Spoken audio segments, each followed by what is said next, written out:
Before we dig in, a quick thank you to the sponsors ready to grow with the Soil Sisters.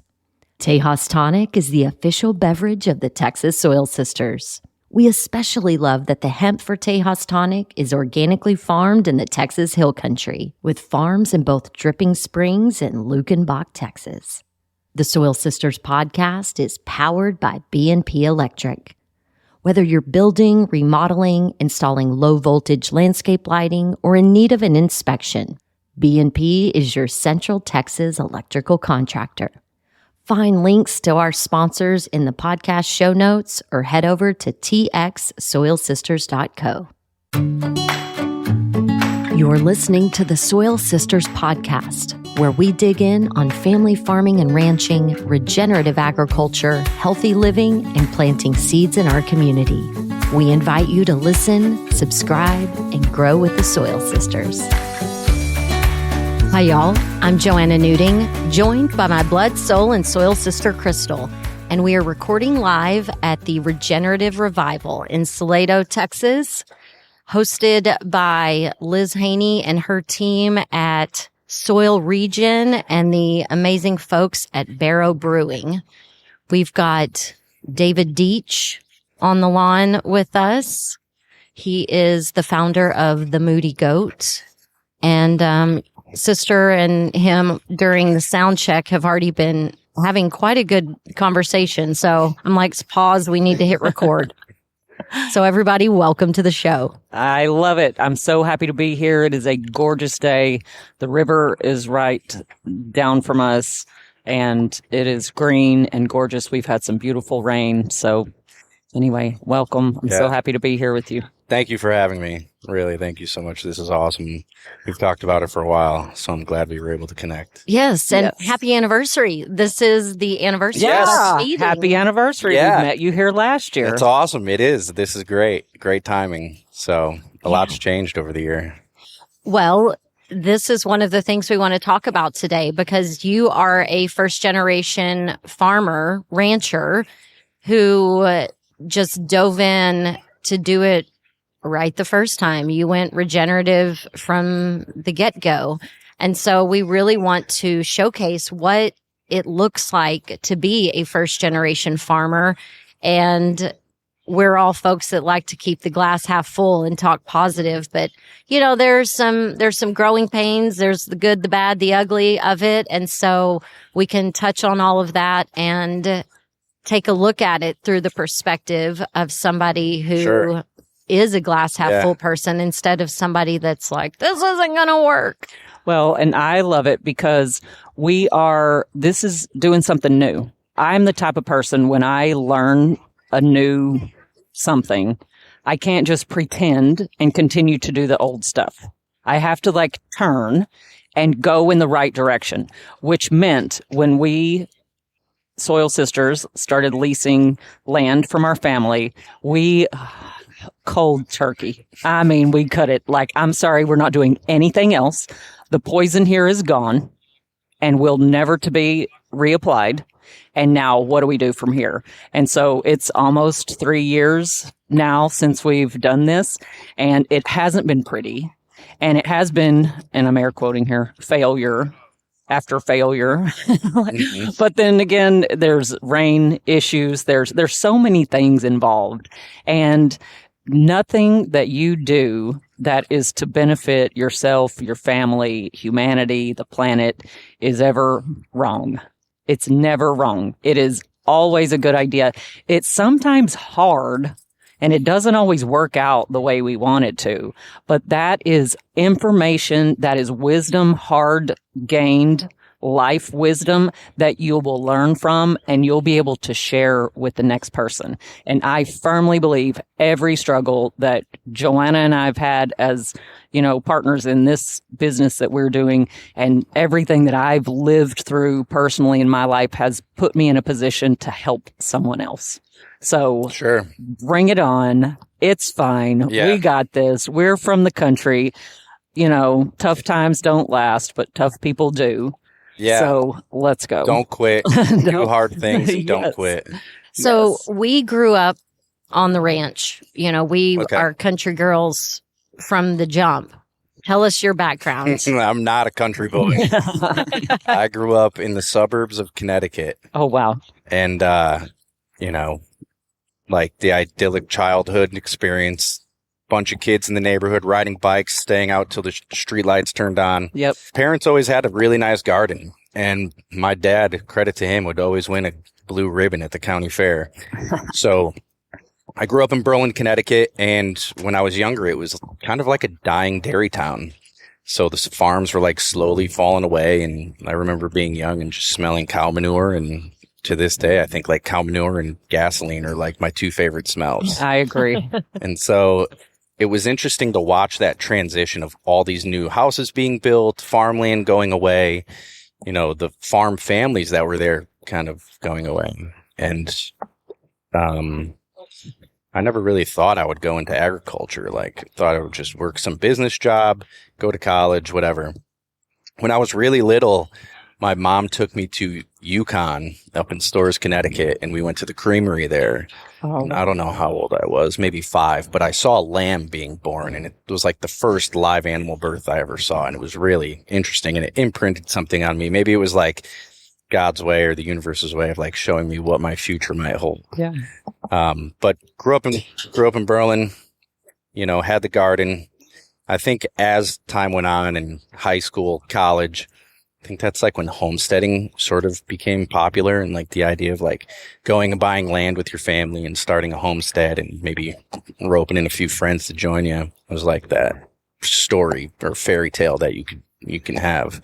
And I always thought about it, and then moved to Texas after college. I was living in College Station for a couple of years, and it just like hooked me. Seeing the longhorns everywhere, and They have a lot of longhorns in College Station. Well, Wow. maybe not Texas longhorn, but there was like Brahmins and longhorns on certain properties, and it just like hooked me. And maybe it was the culture of A&M, like that real Aggie heavy focus. And I started working at Chipotle that was really focused on like providing a better alternative to fast food. And I was just like telling myself one day I want to do this. Like if I'm going to be in Texas, I want to buy a piece of land and do it. And then when I had the chance, I kind of just sent it. You just decided, okay, I'm going to do this. So you started looking for land. Did the land find you? The land I'm on now is not the first piece of property I bought. So I was working tech jobs, and making decent money and thinking like, well, am I just going to put this in a retirement fund, or am I going to play with it? And I found a piece of land. It was 5 acres. It was a part of one of these developments that was inside of a grazing association. So a farmer would graze the land. You get 5 acres. You're tax free. And I bought it. And like quickly after, I was like, I don't think this is really what I want. And so I was on Zillow, found a piece of land in Moody. It was 34 acres, looked at it, looked really cool, sent it to my parents, said, hey, you guys should buy this and retire in Texas. Didn't happen. I ended up buying it. So. But did they retire to Texas anyway? No, they're still in Connecticut. Okay. They just come to visit. Yeah. I think it's too hot for I was about to say, they probably visit in the winter. Yeah.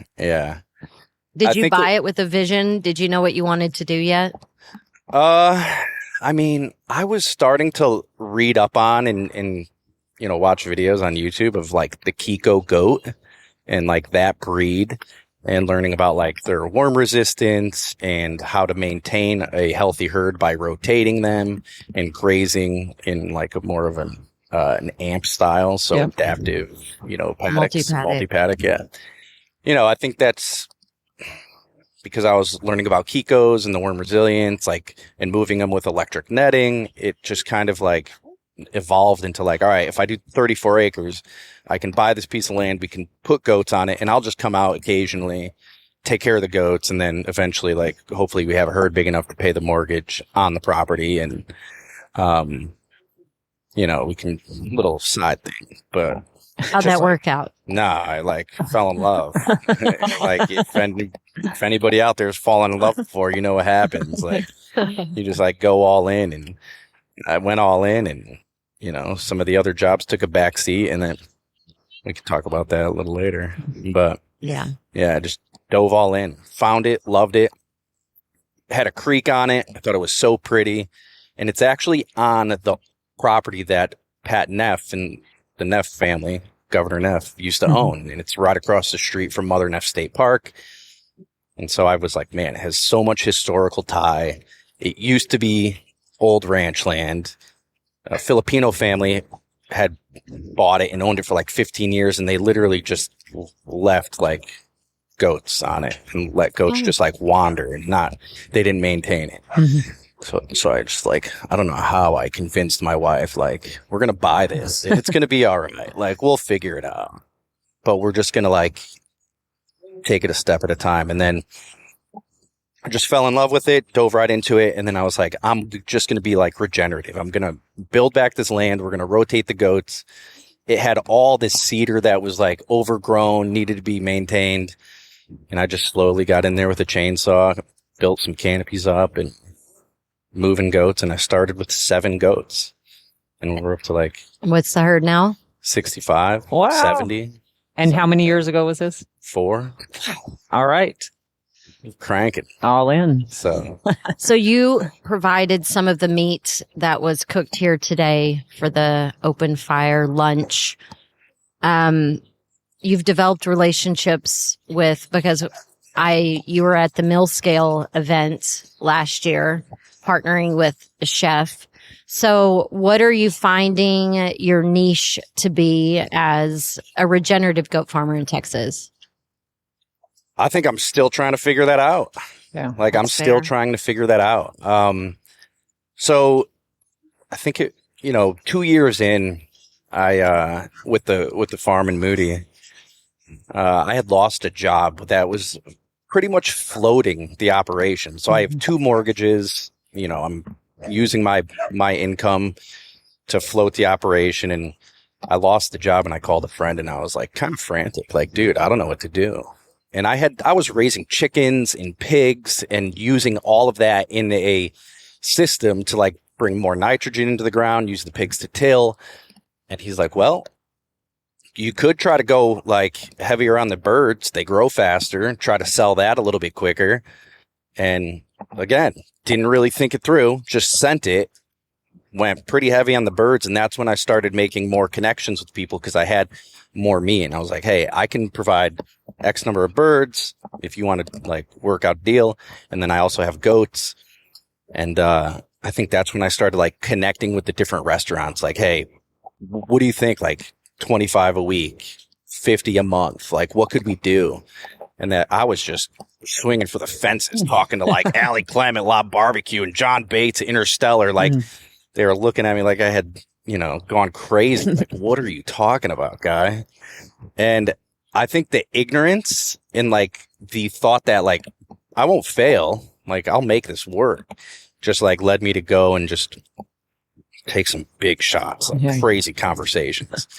And, that opened up the doors to meet people like you, JB, who helped, his partnership with Mill Scale, some like my friend Matt, who runs Smoke Game Strong, and just having these interactions with people kind of like, gave me the confidence, like, all right, cool. This is a path. You can do this. Like, keep going.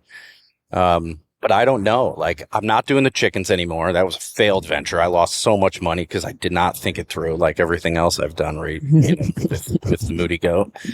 But I really prefer to just use the goats and raise them in a rotational manner and like help feed the land. So I started making meat sticks. I had Hudson Meat Market in Austin make me some snack sticks, and I've been selling those for the past year. I've sold whole goats to people at farmers markets that want a whole goat, and just doing things like that, selling goat meat by the cut. Really just trying to like figure out what is going to be the best path. And now that we have a decent sized herd where my kid crop would help pay the mortgage on the property, I'm feeling more confident that we're getting closer. I just need to capitalize on that opportunity. If you're working to build healthier soil and grow better food, every choice on your land matters, including how you manage weeds. And that's where Firehawk Bio Herbicide comes in.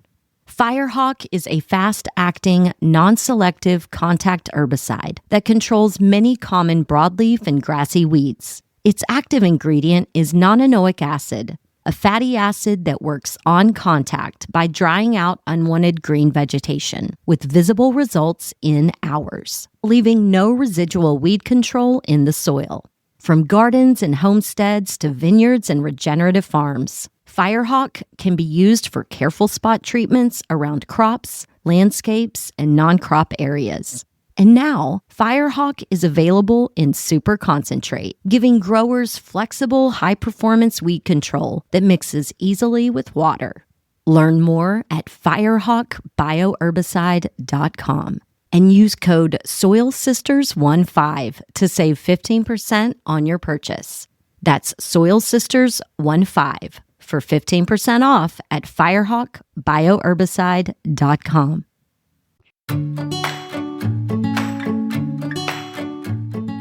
Well, I love that. That's what we do. And that's what people who are living from their heart do. They feel themselves pulled and led in a direction and something feels exciting and they move and then like, oh, okay, this is a little, I didn't think this through. Like, Yeah. I mean, what have you thought through? I mean, honestly, let me just think about the things that I haven't thought through in my life. So You might want to edit some of this, but I'll tell you like really how it started. All right. I will never want to edit out the real. exactly. So I probably was partaking in a little bit of this one night pretty heavily. And I got on Zillow, found the property, called the realtor and just was like, we're going to do it. Yeah. Like, I'm not just going to say like, I don't want to look 20, 30, 40 years down the line and be like, oh, I should have done that. Exactly. Shoulda, coulda, woulda. And I just sent it. Like, I was like, let's do this, convince my wife. And then, I really did not think about it. But what I did think about was like, what type of life are my kids going to have? Yeah. I just had two kids, or I think we were at 2 kids. I grew up in the suburbs, but in the suburbs I grew up in, we had like the woods behind the house. Yeah. Like my kids don't have that now. Like we still live in town and it's like houses behind and everywhere. And I grew up like, making bike ramps in the woods. Having adventures. Climbing trees and making tree houses. Exactly. So I knew if I jumped into the ranch, like my kids were going to have a lifestyle that is fading. Yeah. Yeah. And I wanted to try to capture that for them. And so I knew like if my intentions are good and I try really hard, it will work. Or at least I thought it would. It will. Your story is not over, man. You're already successful. Yeah, I have to remind myself that because I don't know about you guys, but I think in a capitalist society, we look at success as commas in a bank account. Exactly. But it's not. And we're all getting fooled that it's commas in a bank account. Yeah. And it's really lived and shared experiences. Yep. So, And being able to share the nature with your children. That's the best. You know how many live births my daughter has seen? Yeah. Like how many goats she's watched come out of a doe. Yeah. Wild. When she was really little, she used to stand next to him with like rubber gloves and a stethoscope, like thinking she was going to get in there like Nurse Eleanor. And she's helped me gut chickens. She's helped me bury, dead piglets. She's been a part of it. And now the boys too. But when they get out there, they love it. They're climbing trees. They're digging in the ground. My son's been stung by a scorpion. Yeah. Hopefully not a snake at any time. Yeah. Won't get bit by a snake. No. But it's these experiences that I'm trying to give them that I think are cool. Yeah. And I mentioned this before you hit record that the neighbor kids will come out with us and they get a kick out of the ranch too. Yeah. So that was always part of our childhood, was sharing our ranch life experiences with our friends. And there's so many pictures. We watched plenty of calves being born and getting into pulling them and then having to load them up and take them to the vet in the middle of the night and just, things that ranchers have to deal with. But there are pictures, so many pictures of our high school friends. Like it's calving season and he wakes everybody up and is like, all right, we're having one. So then, the group goes out and we have pictures. They wouldn't have had that experience had they not. Yeah. been with us. Or even like when there was like a stillborn calf. Oh, yeah. And the next day we're going to school and my dad gives us a big Tupperware thing. And he's like, take this to your science class. That's a great idea. Yeah. I love dissecting things in science. And and it's funny because, your daughter has had these experiences gutting a chicken and all that kind of stuff. I never did that. I kind of wish I had as a younger child so that I wasn't so squeamish about it now. Mm-hmm. But we weren't bothered by death. Like that is part of life on the ranch. And so my dad gives us this Tupperware tote that has this beautiful, precious little dead baby calf in it. And so we have it at the front of the science room and we're like, there's Cokes in that thing up there, just sending people to open it up and look at it in there. And we thought it was hilarious, but not everyone did. Not everybody does. No. But it was like, it didn't have the hair yet, but it had its like long eyelashes already. And it's just like being able to be curious about nature and the circle of life. And, I'm bottle feeding babies who maybe their mama didn't make it through the birth. And so accepting responsibility for taking care of a life until it can go be with, the other animals, the rest of the herd. And those sorts of things create stronger, more resilient humans being able to tackle stuff like that. And having responsibility at a younger age. For sure. Because you would have to, and while you loved it, you also had to mix up a big bottle of suckle. And that doesn't smell great. And it's early in the morning and, but then you're covered in calf slobber. Yeah. But then you get out there and you feed this calf that is just like loving you and, taking all the bottle and then wanting to just sit there and love on you. And it's just like, wow, this is I love sweet. the bottle babies. As bad as it is, it's just too cool. It is too cool. Yeah. I went out to Tim Ald's place the other day because, they're just finishing lambing season and he's just like, you got to come see the babies. And there's 3 bottle babies out there. And so I got to feed them and it just sparks joy. Oh, 100%. Yeah. It's like the coolest thing. Yeah. So as far as the family goes, are you having subtle conversations with them? Like I was just having with my cousin's daughters where I'm like, now, I can see you joining the Soil Sisters and helping us take care of the land and the animals. How do you feel about that? Because our generation was pushed off the land. I don't want this life for you. And I've heard so many, at first I'm like, this is an isolated thing. Our family was just pushing us off the land. But all of the Gen X farmers that I know were pushed off the land by their families. And had a very deep connection to the land as a child, understanding it was my responsibility, that there would come a time as my grandfather to my grandmother or my dad, like it would come a time where we would be responsible. And I accepted that as a very, very small child.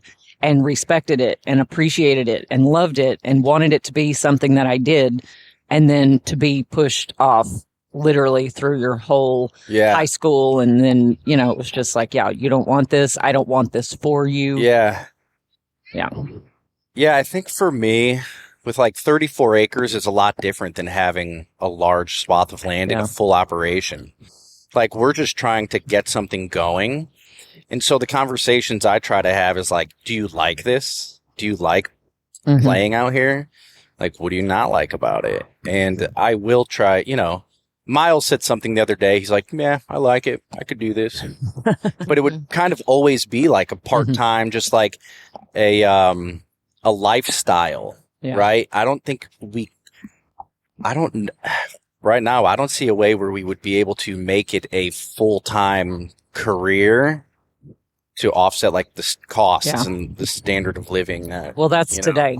Yeah. That's literally today. And the world is changing so fast. 100%. And that's part of the thing that frustrates me about the world is that people look at tomorrow like it's going to be today. And I'm like, no. Today is the past. We're going somewhere bigger. We're going somewhere better. There are more things, more opportunities. what you want is possible.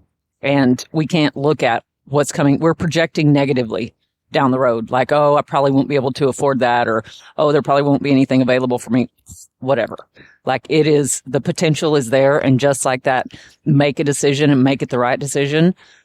Wisdom from your father, brilliant. Yeah. So then let yourself, like, if that's what you want, if that feels like joy in your heart, let yourself not worry about it. It's about you're about the wows, God's the hows, and you just get excited about what it is that you want, and then just watch, just do all of the things that you're doing. Yeah. And be open to that next thing that leads you to the place where you couldn't have seen the vista from that lower level.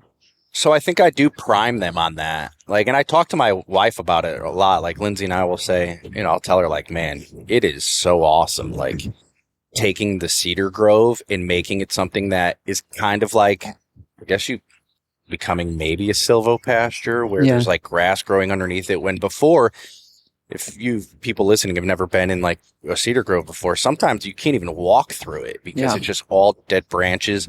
And we've just like trimmed the trunks so you can get underneath it, and it has a beautiful canopy, and that was amazing. And we did that like on 10 acres of it, I would say, roughly. And if I could go to another property, do that again, bring goats, repair the land, let them, or sheep, and rotationally graze them and help build the land, I would love to do things like that and like contract graze for people. Yeah. So that is something, you know, the whole rent-a-goat situation for people that do need to clear land. Is that something that you've participated in, looked into? Yeah, I have looked into it. A few things that hold me back with that is I don't really have a trailer and I don't have a truck. So if like people are thinking like I want to start a ranch or whatever, that you need all this huge equipment. I had a Honda Civic. I still have a Honda Civic. It's like scuffed up by goat legs because they've climbed all over it. I've had so many goats in that Honda Civic. I mean, ridiculous. I would show up to a farm to buy a goat off somebody, and they'd be like, "Where are you putting it?" I'd be like, "In my Honda. What are you talking about?" And like, so you can just do it. Like, you can just go out there and do it. But the grazing, I would love to do it. I definitely would need, you know, a truck and a trailer. At least a Honda Civic EX. Maybe we could move to an Accord. It's got a pretty big trunk. Oh, gosh.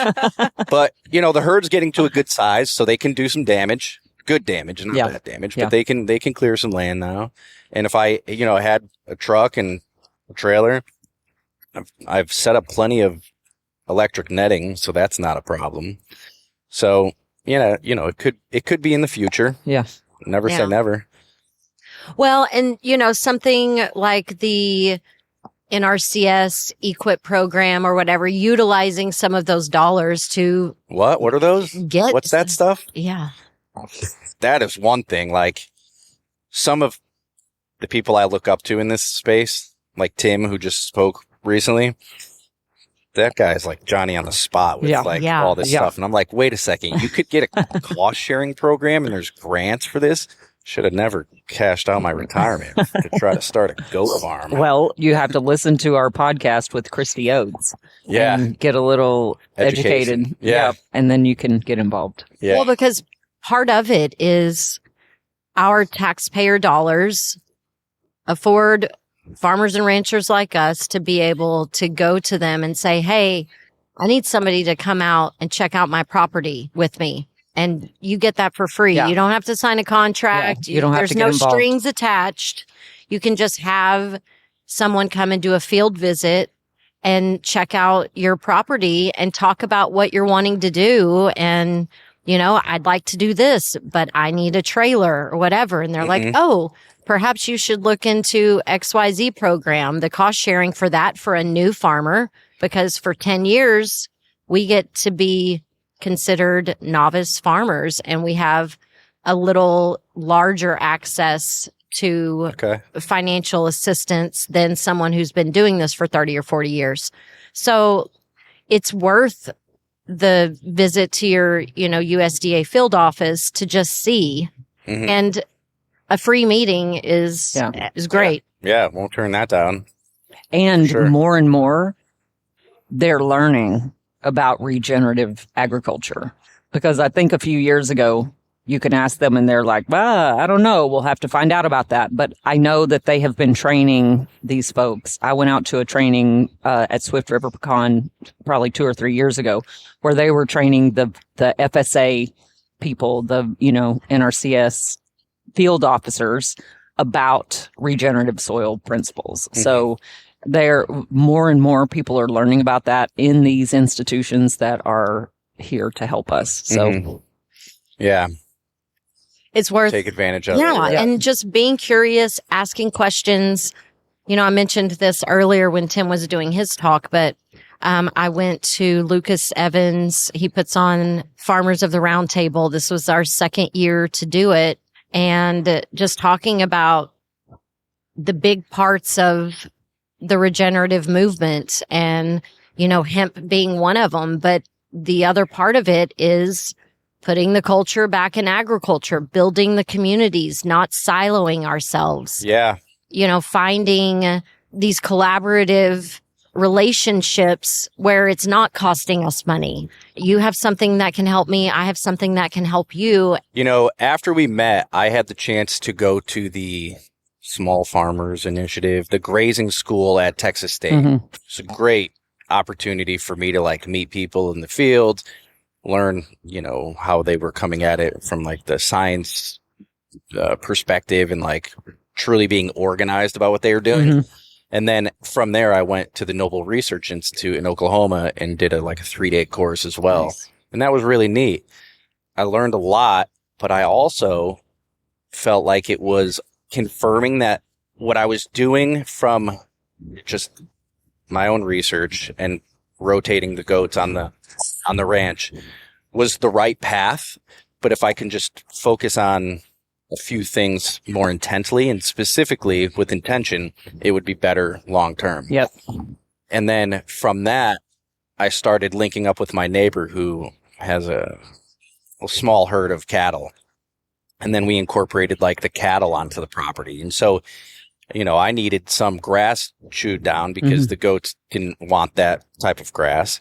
So we brought his cows in and he helped me. I helped him. And we were kind of sharing resources. And I think I didn't really think about doing that until after going to those classes. Yeah. It's just have the neighbor, bring him over, clear it down. You're good to go. Yeah.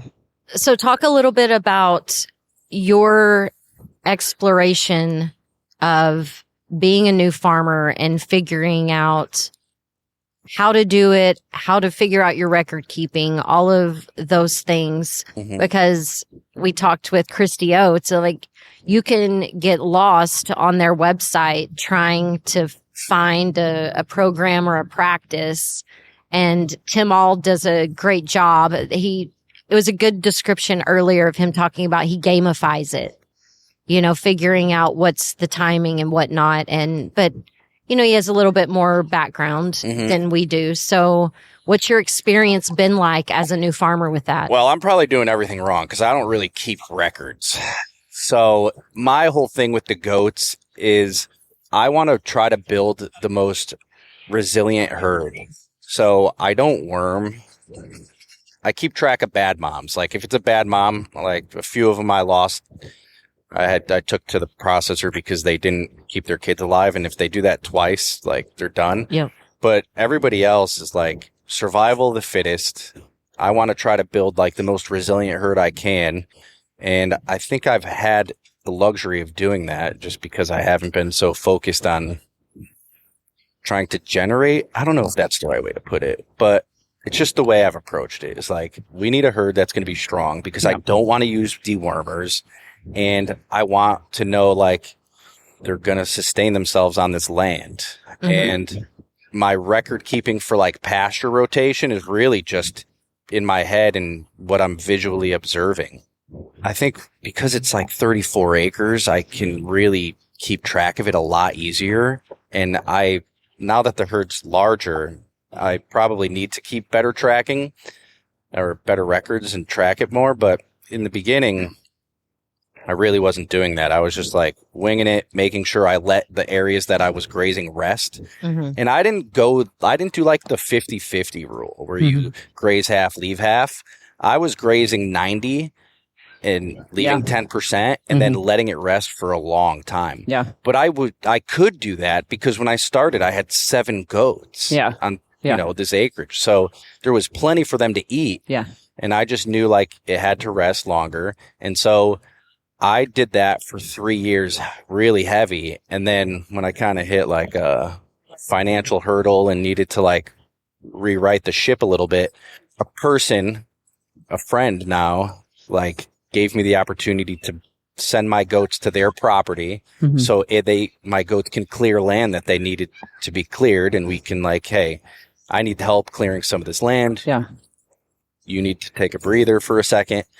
And it just worked out perfectly because I grazed the grass on my property so heavy for 3 years that by now giving this break for the 4th year, now the grass is like awesome, insane. Yeah. Especially with all this rain we've had too. Yeah. And one of my mentors mentioned like deferment is sometimes the best thing you can do if you want to regenerate the soil is like give it a break. Yes. So it's just been weird how I'm winging it. I find out I'm doing the right things. And then when I hit a stumbling block and I ask for help and somebody helps me, I'm doing the right thing by asking for help and getting help. Yes. But then leaving the land alone is also doing the right thing. Yes. Yeah. So I'm like falling into doing the right thing over and over again. And I'm kind of making the mistake and getting it right. Yeah. Yeah. And that's what we all are like. If you understand that stumbling block is just an indicator that we're now making a move. I'm not exactly sure what move it is, but then when you ask the question, that's the whole thing. So everybody, you keep walking on the road until you come to a fork in the road. And that's ultimately what a stumbling block is. Failing just, forward. It's just like, oh, I have an opportunity here to do something different. Clearly, this has run its course, and now we do the next thing. And so wonderful. We've just been taught that you're just supposed to start at the beginning and succeed the whole way. Well, and that's the power of the pivot. Yes. Yeah. Knowing when it's time to pivot. For sure. You have definitely had your... I've been pivoting. Yeah, you have.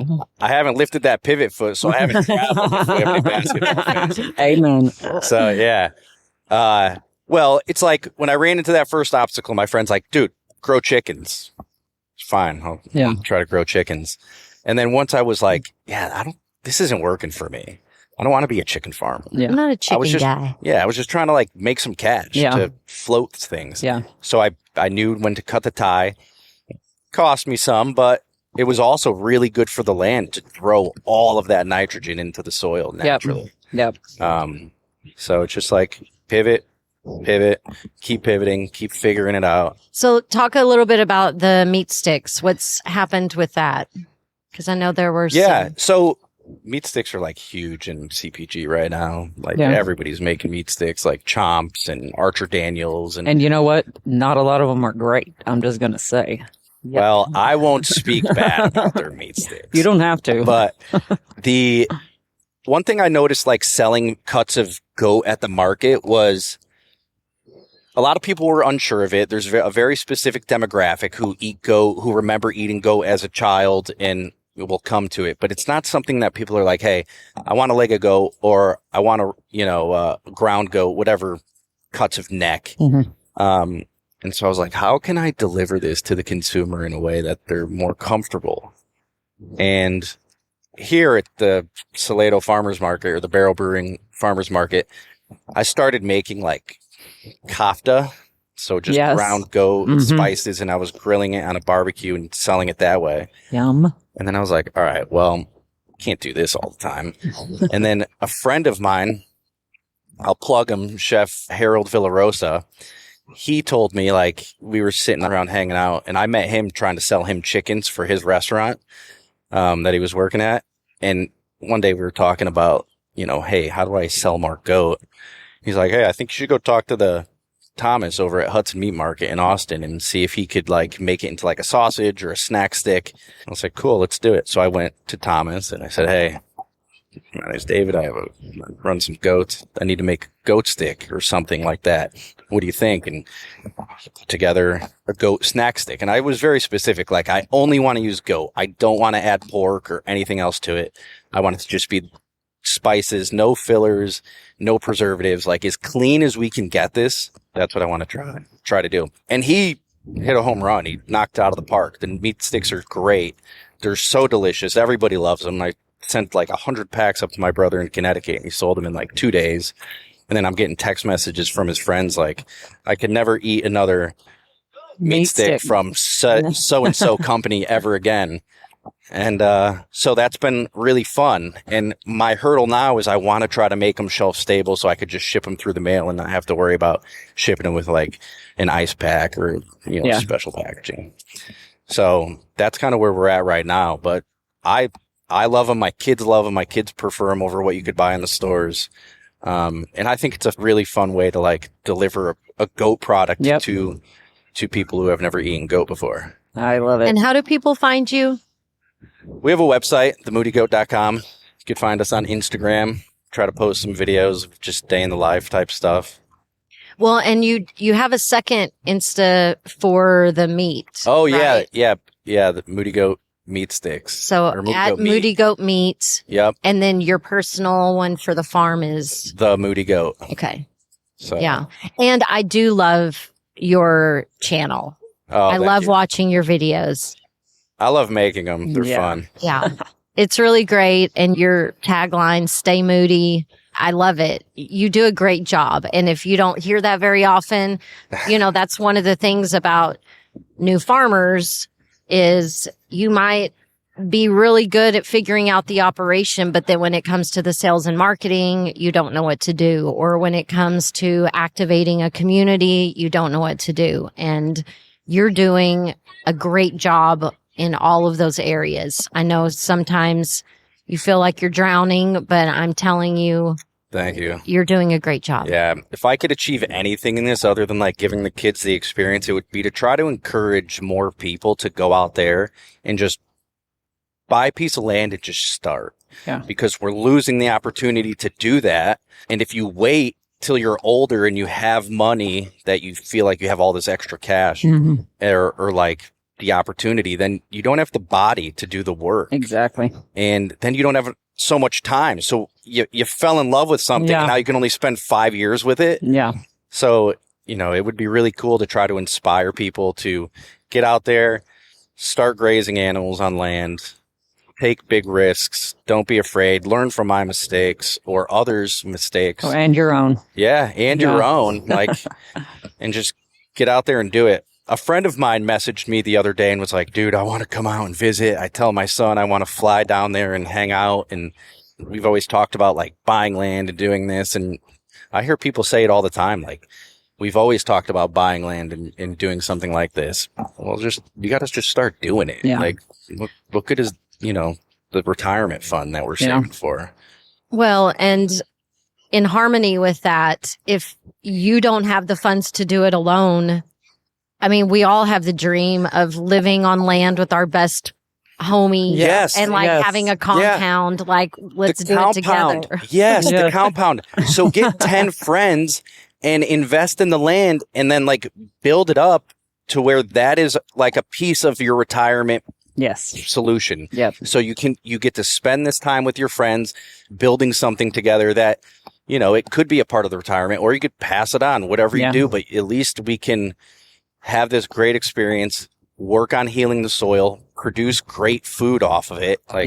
And put these things in a conservation easement where it has to stay in agricultural production. So if it is 5 friends and it's being passed on to family or whatever, you don't end up having those moments of somebody wanting to sell out to a developer. Exactly. It's just, it keeps the ecosystem alive and, it just gives everybody a place where I'm not responsible for being there 100% of the time. I can still go and do things or whatever. It allows you to live that lifestyle, but have somebody that can tag in when you need to tag out. Yeah. that would be a great thing, like taking 10 friends, 5 friends and doing it together. It's like you don't have to be there every weekend doing the work. You can trade off and then you could all reap the benefits of it. Yes. Like even if you were just trying to grow your own or raise your own livestock, like, and it doesn't have to be like totally labor intensive every day. I don't live at the ranch in Moody. I live in Temple and I go out there a couple times a week. When I first started, I was going out there every day and just like, you know, puppy dog in love with my, you know, I don't want Lindsay to hear that. But she knows. She will eventually hear that. She knows. Like I really did. Like I loved the work. I loved the way my body felt after. I loved watching the land progress. I loved watching the animals like procreate and watching them develop. And it was just the coolest thing. I hadn't seen that. I've never did that in my life. Yeah. And now I'm getting to do it. It was the coolest thing. Yeah. Everybody talks about it. And now I like went and you did it. Yeah. Way to go. So it was cool. Way to go. It is cool. Not was. There you go. Cool. All right. Is there anything that we haven't asked you that as a first-time farmer that you're like, this is one piece of advice that I have, or here's a red flag, a cautionary tale, anything? Yeah, it just depends on what you want to focus on. Like if it comes to buying a piece of property, you want to try to know like how water moves on the property when it rains, like what the soil is going to be like.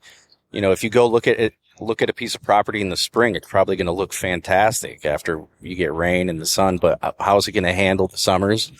Soil test and a water test are pretty darn important. Yeah. Yep. Like, you know, has it been row crop for so many years, like, and you're going to be battling that, you know, bad soil. When it comes to like infrastructure on your property, take your time. You don't have to build it all in a day. Definitely use resources from the community and find a mentor that you can really lean on and they can guide you in the right way. Start with one species of animal and don't get every type of farming livestock you could.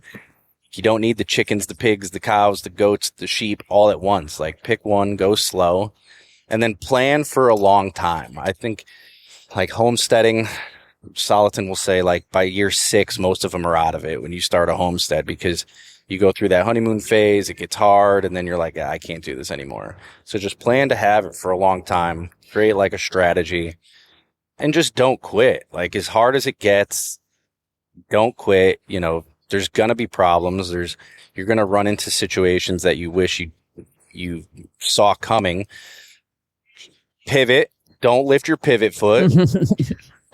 And then just don't quit. Because it will be easy to quit. It's easy to throw in the towel and walk away and be like, I tried it. It's all right. It was cool. But I think the masterpiece and the beautiful story comes when you don't quit.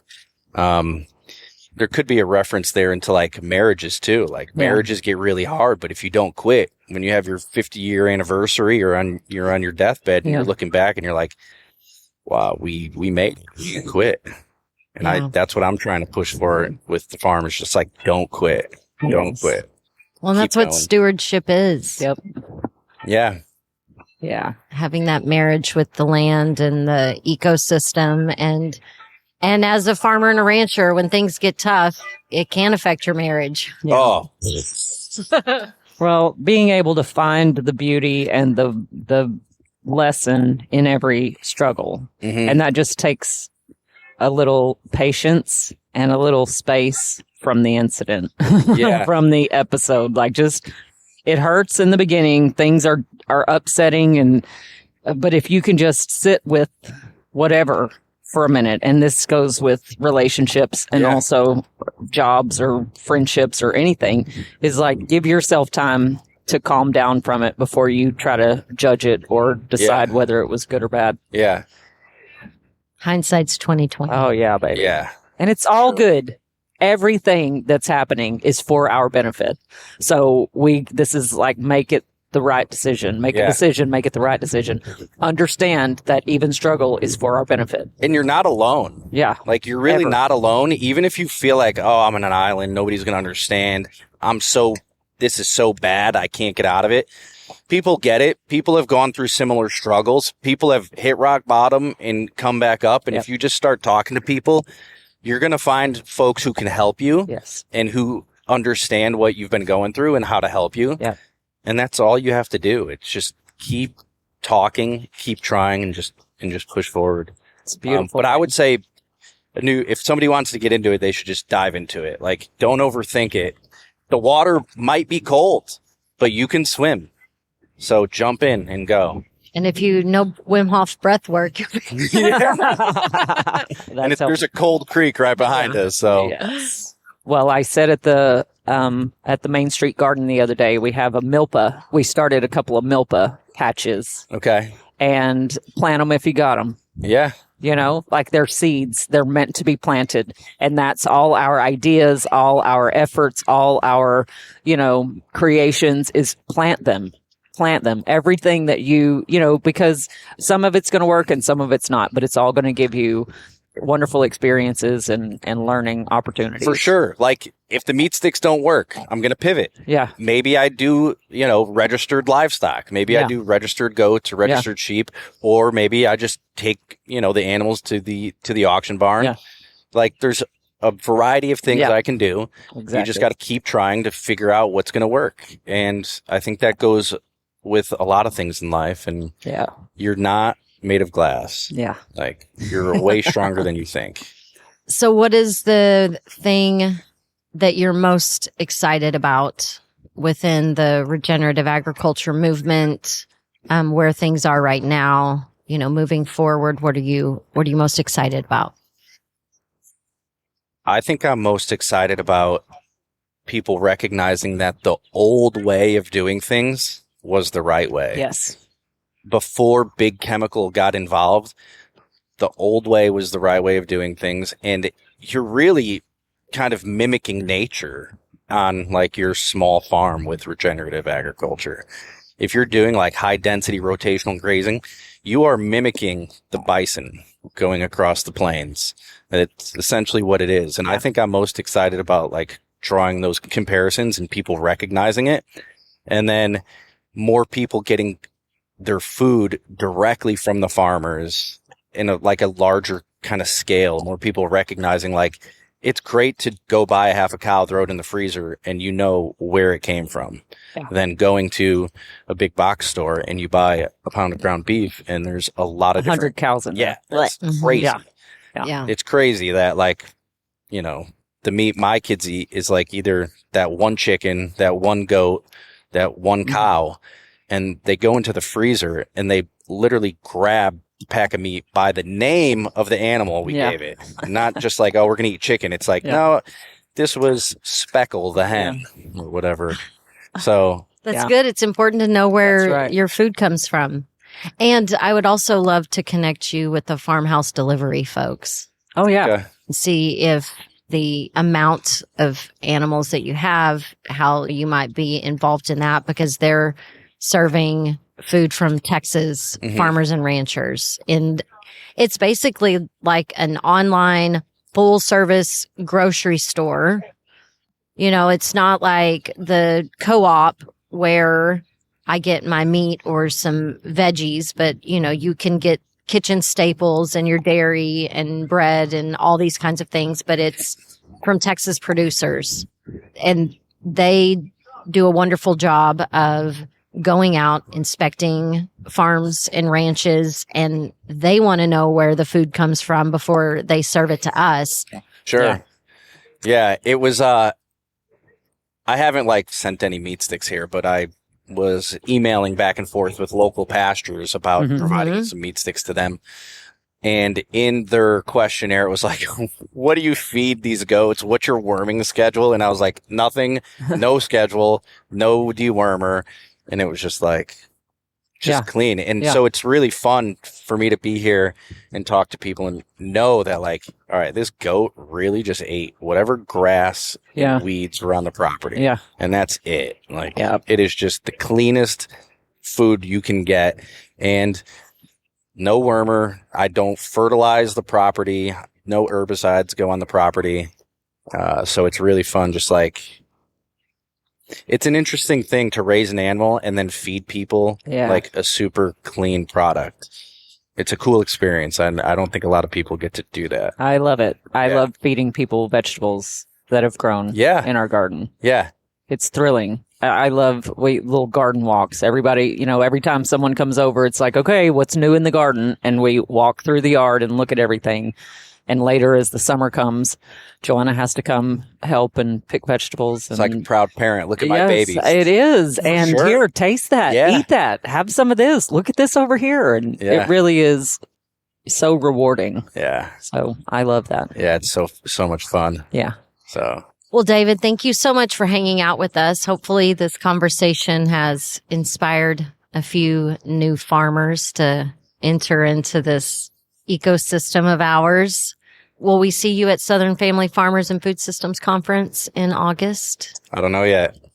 We'll see. All right. Well, it's always fun to see you and to get to hang out. Yeah. We wish you all the luck in the world, and we know that you're going to keep doing really great things, and stay moody, my friend. Yeah, thank you. Stay moody. Thanks for being here. Thanks for all you guys have done. Absolutely. Appreciate you.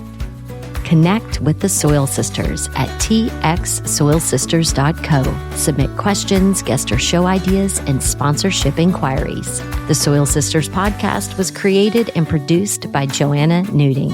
Editing and sound design are in the capable hands of the PodConnects Podcast Network.